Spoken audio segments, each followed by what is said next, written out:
toll in Peshawar blast that rocked the Pakistani city yesterday has now reached over 70.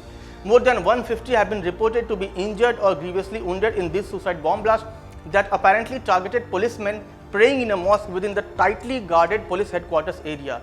Initially, no outfit claimed the responsibility for this, but later, a brother of a slain commander of the Tehreek Taliban Pakistan, Umar Khalid Khurasani, took responsibility. He termed it as an act of revenge for his brother who was killed in August last year in Afghanistan.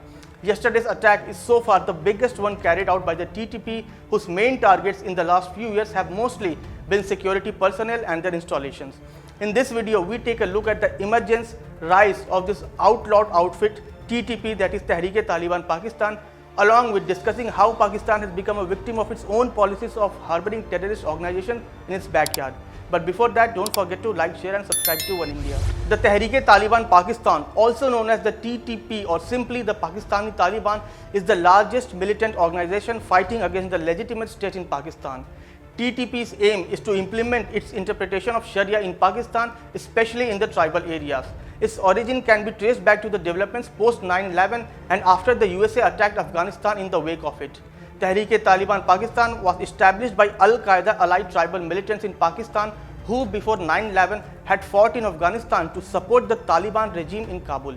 The Pakistani tribal militants were opposed to the Pakistani state due to what they deemed to be a change in the Pakistani government policies after 9/11 of supporting the USA in its war against Al-Qaeda, including the Afghan Taliban. The Pakistani tribal militants hosted Al-Qaeda and other foreign militants on the Pakistani side of the border after the US invasion of Afghanistan, which resulted in US pressure for Pakistan to act against them. These operations further enraged the Pakistani tribal militants, and their anger against the state hit new heights after the July 2007 military operation that was known as the Red Mosque Operation. This incident galvanized many Pashtun tribal militants, including in South Waziristan and the Swat districts, to unify their efforts, and the final result was the establishment of TTP at the end of 2007 as a jihadi entity to fight the Pakistani state.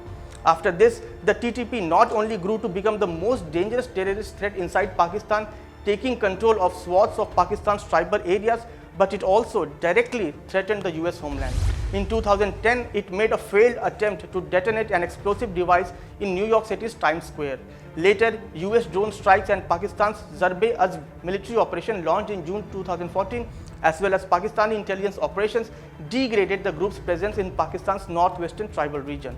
Internal factional enmity and initial targeting of civilians also led to its decline after that.